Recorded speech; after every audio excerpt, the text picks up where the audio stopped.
How many of you know how the Hebrew scriptures start? Well, we have an artist's depiction of them on the wall behind us in the stained glass. That's how the Hebrew scriptures start. How many of you know how the New Testament begins? Well, now you do, because that's what Chad read. And I heard some of you snickering a little bit. You probably wondered, what's this? Is this for real? I'd encourage you to call up the QR code in your worship outline if you haven't, or grab one of the pew Bibles in front of you. How many of you have done any work on your own ancestry? I used Ancestry.com a few weeks ago to remind myself of when one of my grandmothers was born. There she was, that's right, 1877.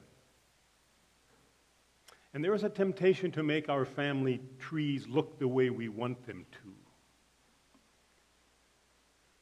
We shy away from that uncle, or maybe that child, or perhaps even an entire line doesn't get much attention. Or maybe we're not clear or honest about where we come from. In fact, it's pretty easy to manipulate that. It's not so easy to disguise where we're going. I had an online student a couple of years ago learning German with me, and he literally moved from Minnesota to Hollywood to start learning German. Because he wanted to be able to tell people in Europe and in Germany that he was from Hollywood when he got there. Yeah, they saw through that very quickly about what he was doing, and they quickly realized where he was going with that, I'm sure. Or it's like the Zooks, who think they're from Zook, Switzerland, but we're not. Hans-Peter Jäcke, a Swiss historian we know, set my sister and me straight about that when we talked with him in Basel several years ago. And even that story is not totally accurate because we were in a small village outside of Basel when we talked with Hans-Peter. But that's how the story changed, and that's what I told you, and that's how easily things change in our non-oral tradition world.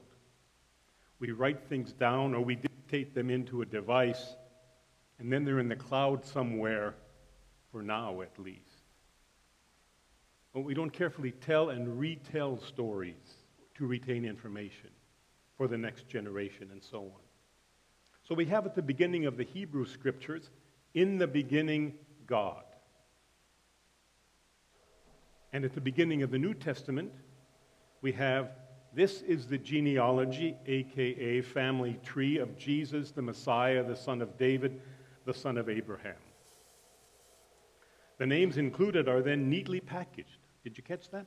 14 plus 14 plus 14 generations. How many of you yawned as Chad read all of those names? Some of you snickered, I know. Perhaps you wondered, can God still be speaking with a text like that? Let's hope so, okay? If we just skim the introduction which Chad read, we'll see a few familiar names. Abraham, Jacob, David, Solomon, and perhaps some of the other kings after the exile like Hezekiah, Jehoshaphat, Ahaz, Josiah. But they're followed by a bunch of names that none of us really know outside of the Hebrew historical and theological worlds.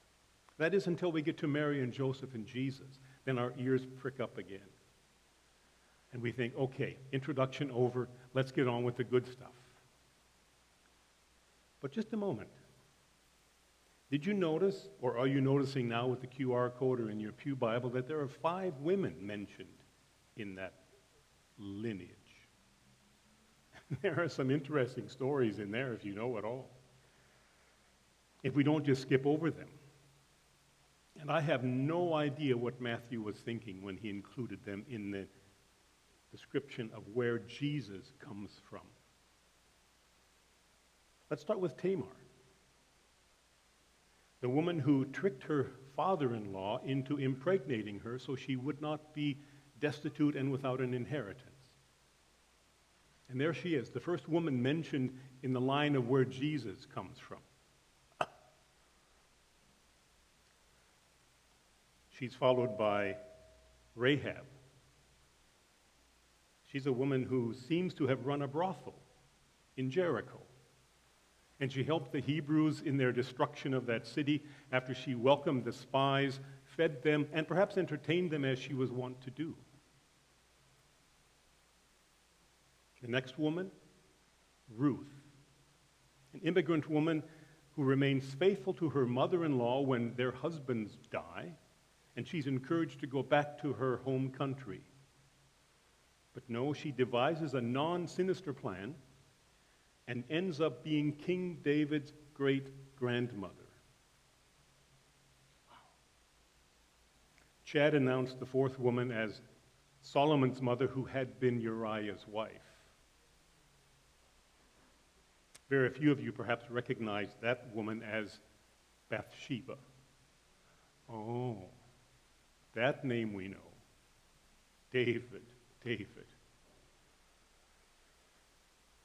But all of those women are trumped by Mary, who was the very young, already engaged woman who, according to the Christian story, miraculously gives birth to Jesus, who becomes the Messiah, the Christ. Those are quite the stories, and there's a lot packed into that Hebrew family tree. Do you notice anything missing from Abraham's family? Missing in Matthew's genealogy. There's at least one entire side of Abraham's family that's not there at all. The side with Hagar and Ishmael. The line that gives us Islam and the Arab world and the Palestinians. Given the history of that relationship and what we're experiencing now, that seems to me to be a gigantic omission. And what do those of us who say we are in the faith family tree of Christ do? Yeah, we skip to the end, overlook all of the stuff Chad read, like we often overlook the introduction to a book of nonfiction. But then we don't always know what to look for. So here we are. We end up with Mary and Joseph, and we're ready to go. So where do you come from? The answer to that probably depends on where you start, what you skip over, what you ignore, what you leave out. And I'll bet there are some stories about where you are really from. If I ask you where number one highway is, almost all of you would say along the California coast. And you will have been there once, twice, many times. I've been there as well. But if I'm correct, it's really only a state highway. Does anyone know where the federal Highway 2 runs? I do. That's part of my story. I spent most of my first 18 years one block south of Highway 2 as it runs through the city, the town of 35,000 I grew up in. In reality, it starts in Maine, loses its way through New York, before it finds itself and restarts in earnest at the Mackinac Bridge, which crosses the strait between Lakes Huron and Michigan, and then runs west through Wisconsin, Minnesota, North Dakota, Montana, the northern part of Idaho, before ending at Everett, Washington, and spilling into the Puget Sound. There are some stories along that road. California's number one has Carmel and Clint Eastwood, the Big Sur and Henry Miller, and not to forget UC Santa Barbara, Chad. Federal number two flirts with Canada for thousands of miles and has Bob Dylan, NBA Hall of Fame coach and legendary person Phil Jackson, the Rocky Mountains, and a lot of water at the beginning and the end.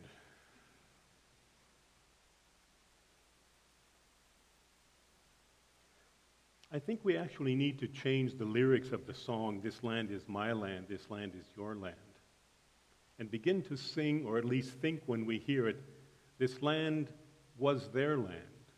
We made it our land. Do we have the courage to sing that in a group? I don't know. You see, Highway 2 also passes through or close to many reservations where the indigenous population of this continent had been relegated to live.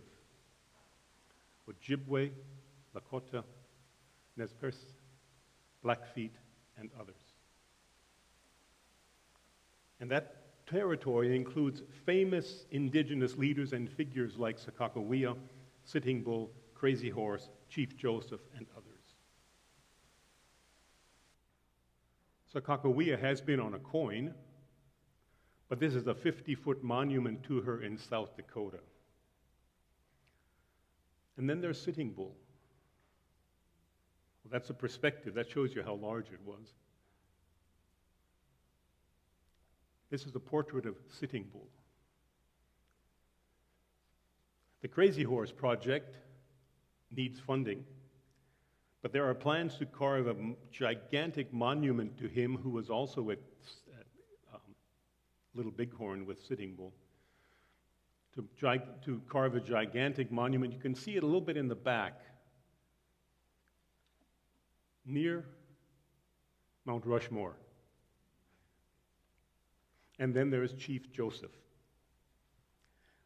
They don't show up in my family tree, but they're part of my story. And I'm trying to learn more about them all the time, and that's why I, a white man, am speaking to you this morning at the beginning of Indigenous Heritage Month, November.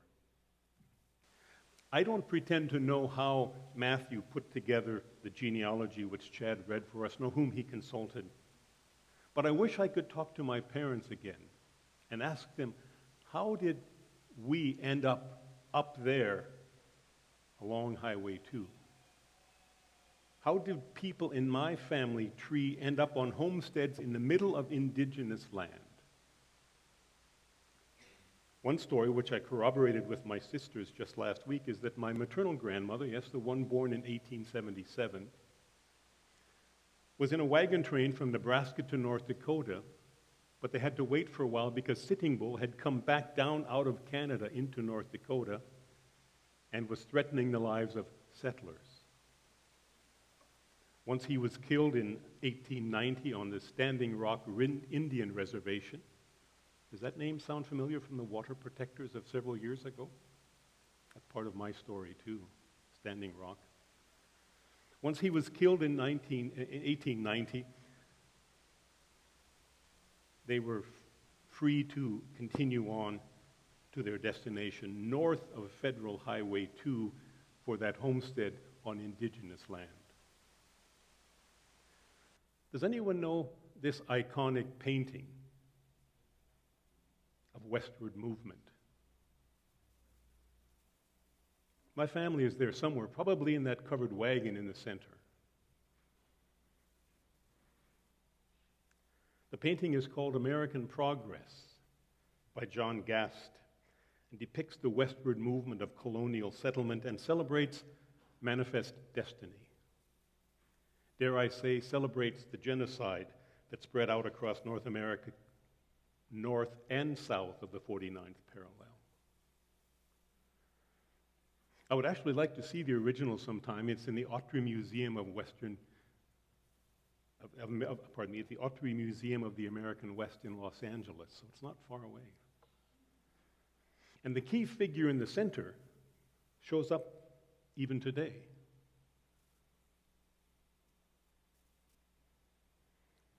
Henry Louis Gates Jr. calls this book from 2022 the most profoundly original cultural history in recent memory, and it's in the collection of resources I have here on this table from your Fresno County Public Library. So where are you from? Where are you from? And where are you going?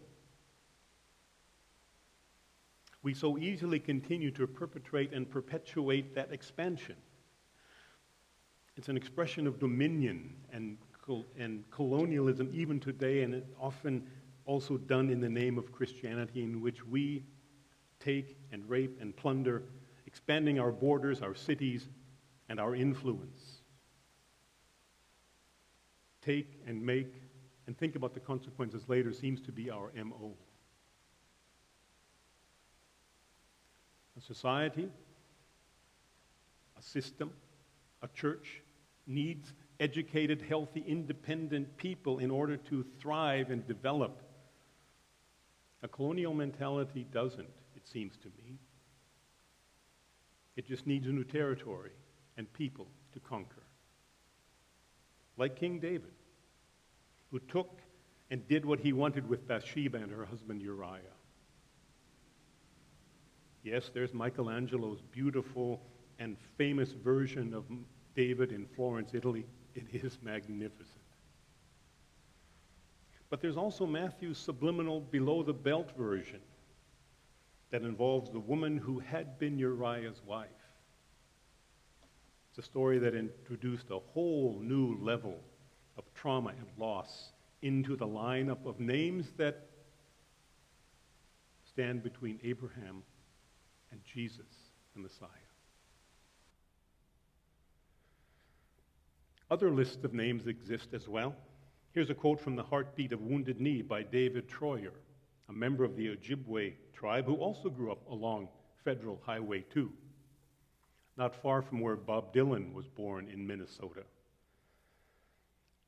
David Troyer is now a professor of literature and teaches creative writing and literature and PhD programs at USC. He writes this on page 69. The names on the graves, at the mass graves, are a poignant roll call of Indians from across the continent who never made it back to their tribal homes.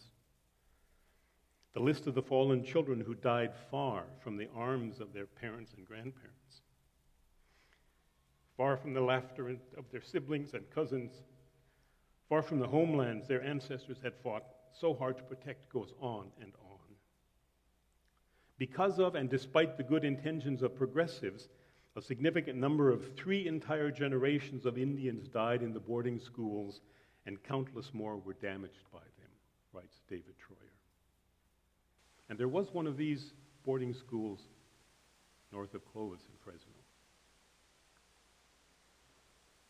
Businesses, families, service organizations, churches,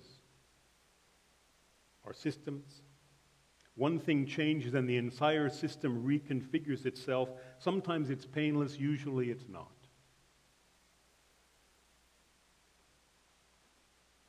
Where the company, the family, the institution was from is not necessarily where it's going, the same as where it's going. The colonial powers remade this continent in our image. Decisions made or forced in Spain sent Columbus this way. The Zooks came to Penn's Woods for religious reasons. I mentioned one of my grandmothers. All 4 of my grandparents were Amish Mennonites. Yes, the ones who still drive horse and buggy in Lancaster, Pennsylvania. But they also came to the New World for economic reasons, to escape poverty, not only religious persecution, according to Hans Peter Jäger. And some of you have conquistador DNA. Some of you, no doubt, Okie or slave owner DNA in yours.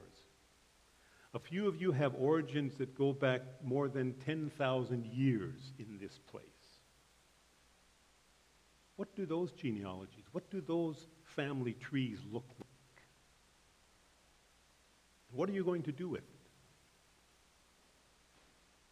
I've come to realize that there was a vibrant spirituality on this continent before the Zooks came from Switzerland, or Johann August Sutter, also Swiss, found his way to Sacramento and Sutter's Mill.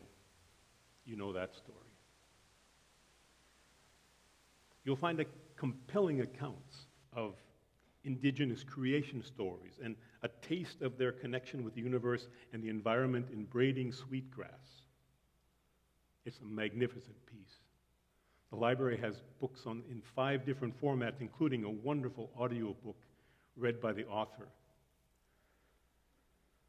Actively thinking about the spirit spiritual dynamic that was here before colonists arrived to take over, helps us think about where we're going, helps me think about where I'm going.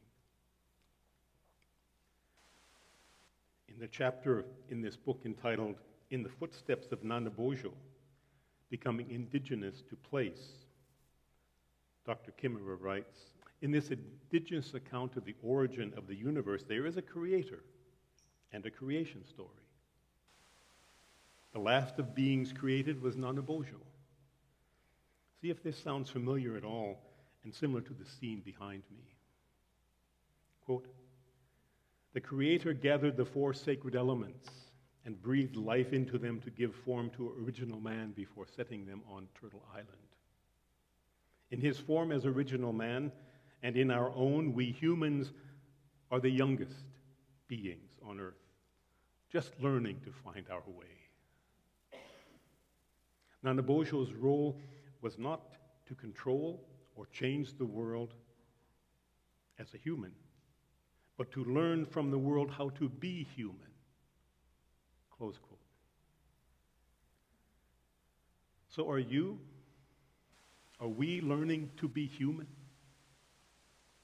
I'll just let that sit with you for a bit.